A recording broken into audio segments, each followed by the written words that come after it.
algo importante, la Agencia de la ONU, de las Naciones Unidas para Refugiados y el Fondo de la Niñez, también de Naciones Unidas, lanzaron un proyecto de promoción global de mejores prácticas para niños, niñas y adolescentes en situación de migración. Y esto es un tema importantísimo porque estamos viendo una verdadera tragedia tanto en la frontera sur como norte de nuestro país. Niños pequeños, muchos adolescentes que sus padres desesperados por sacarlos de sus países fallidos, los mandan con el deseo de que lleguen a Estados Unidos, Liliana. Así es, Eduardo. Es un tema, como tú dices, súper importante, es primordial, y por eso hay que aplaudir esta iniciativa de la Agencia de la ONU para los Refugiados y de la UNICEF, que básicamente lo que buscan pues es reforzar las estructuras, evidentemente, de atención y de protección a las niñas y niños y a la adolescencia en situación de movilidad, es decir, pues a los niños migrantes, ¿no? Esta iniciativa, les platico que va a operar principalmente en México, en El Salvador, en Zambia y en África del Sur, ¿no? Que son pues realmente como que países en distintos continentes, pero pues no obstante lo que se busca es un intercambio en estos países de conocimiento y de buenas prácticas en un proyecto que va a tener una duración de alrededor de 30 meses, y que también va a estar financiado por parte de la Unión Europea con un presupuesto que equivale a 7 millones de euros. ¿Y en qué va a consistir, Liliana? Mira, Eduardo, en realidad tiene que ver con apoyos a los niños, niñas y adolescentes migrantes, Eduardo. Como muchos de ustedes saben, la verdad es que esta población tan vulnerable pues está expuesta, digamos, a todo tipo de riesgos, a violencia, la violencia sexual, la de género, evidentemente, y en más países que en otros, la captación por parte de la delincuencia organizada, o si no es por la delincuencia organizada, es la captación por parte de las redes de trata. Estos niños sufren separación familiar, también son sujetos de extorsión y de secuestro, en fin, o sea, todos los horrores que nos podemos imaginar que pueden suceder con los migrantes, pues se agravan con los niños y con las niñas, ¿no? O sea, van a poner refugios en diferentes zonas de México para que estos niños puedan estar cuidados, protegidos y un momento repatriados. O sea, ¿qué van a hacer con ellos? No se habla concretamente, Eduardo, de refugios, más bien se habla de fortalecer esas instancias que deberían de estar protegiendo a las niñas y los niños y también a los mecanismos. Y otro punto también muy interesante es darle mucho apoyo a las organizaciones de la sociedad civil que atienden a los niños y niñas migrantes, Eduardo. Más allá de toda la burocracia que hay entre los organismos internacionales y los países, acá en México, por ejemplo, van a participar los 3 órdenes de gobierno, únicamente, eso sí hay que mencionar, en los estados de Baja California, Chiapas, Chihuahua, Tamaulipas y Veracruz. Pero en la misma iniciativa se comenta, Eduardo, que a veces se pierden en esas burocracias y lo que quieren hacer es darle mucho apoyo a las organizaciones de sociedad civil que están en campo, que están ahí ayudando presencialmente a los niños y a las niñas. Y lo que se quiere también hacer es dar cuidados y apoyo emocional y apoyo, pues sí, básicamente a la salud mental de estas personas, ¿no? Muy bien, Álvaro. Mira, yo lo que creo es que junto con todas las mujeres violentadas durante la pandemia, pues están los niños.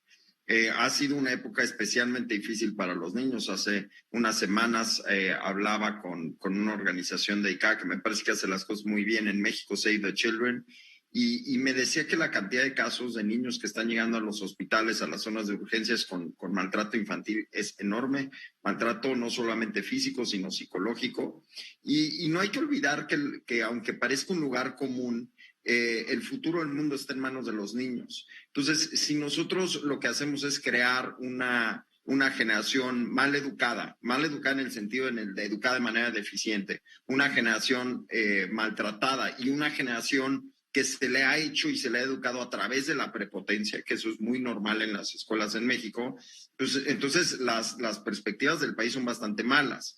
porque ya veo esa generación quejándose de un mal presidente dentro de 25 años, pues el presidente de México saldrá de esta polla de niños que no estamos atendiendo, que no estamos siendo prioritarios, que no estamos alimentando y que además estamos dejando que los maltraten.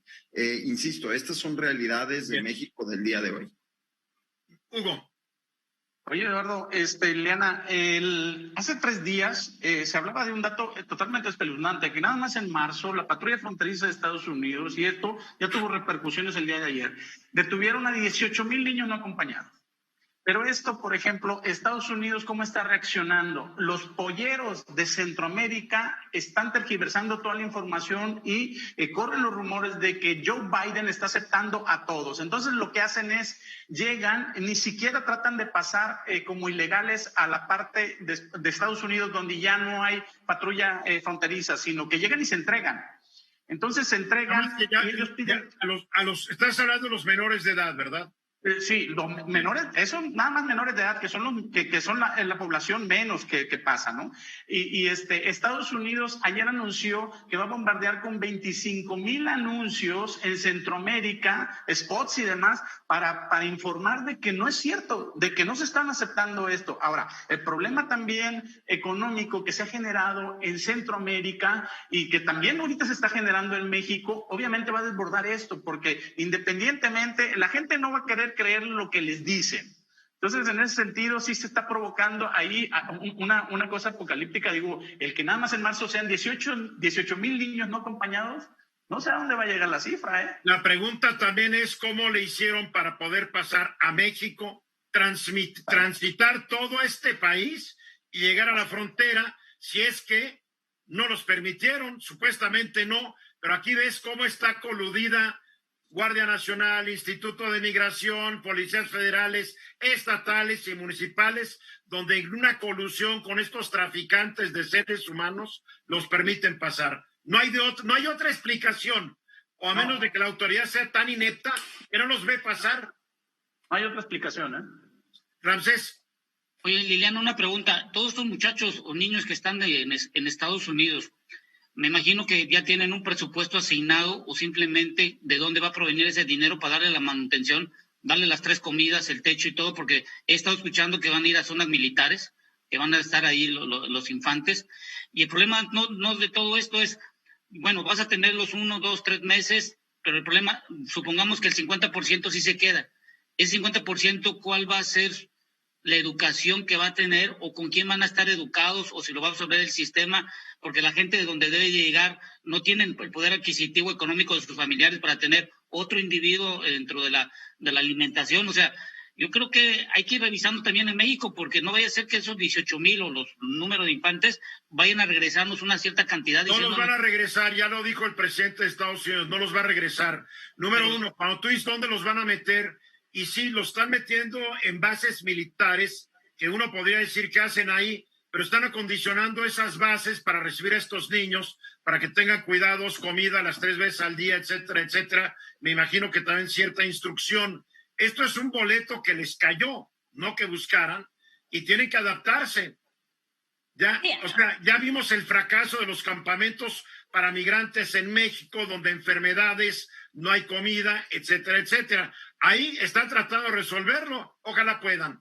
Sí, Liliana. Sí, Eduardo, también hay que mencionar que pues se trata en Estados Unidos de alrededor de, dependiendo la fuente, pueden ser entre 15,000 y 18,000 niños que tienen pues detenidos en lugares pues un tanto irregulares. Y también, Eduardo, lo que pues he leído es que no queda muy claro la diferencia en la política de Trump y de Biden respecto de estos niños.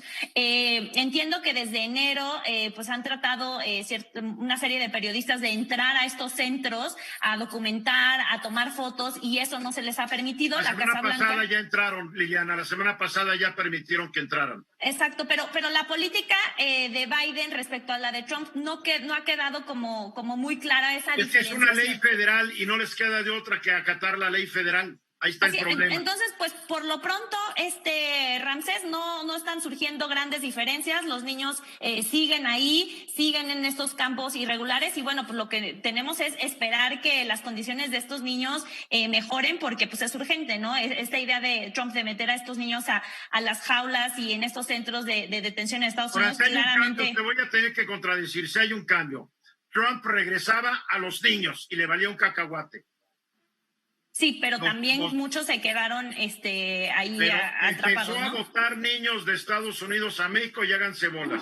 Sí, yo creo que, mira, la verdad es que Eduardo todavía falta, hay que darle tiempo. También va a venir una misión de Estados Unidos acá a México con la ex embajadora Jacobson, entonces hay que darle un poquito de tiempo para ver cómo se va pues delineando esta nueva política migratoria entre Estados Unidos y México. Gracias, Liliana. ¿Mensajes?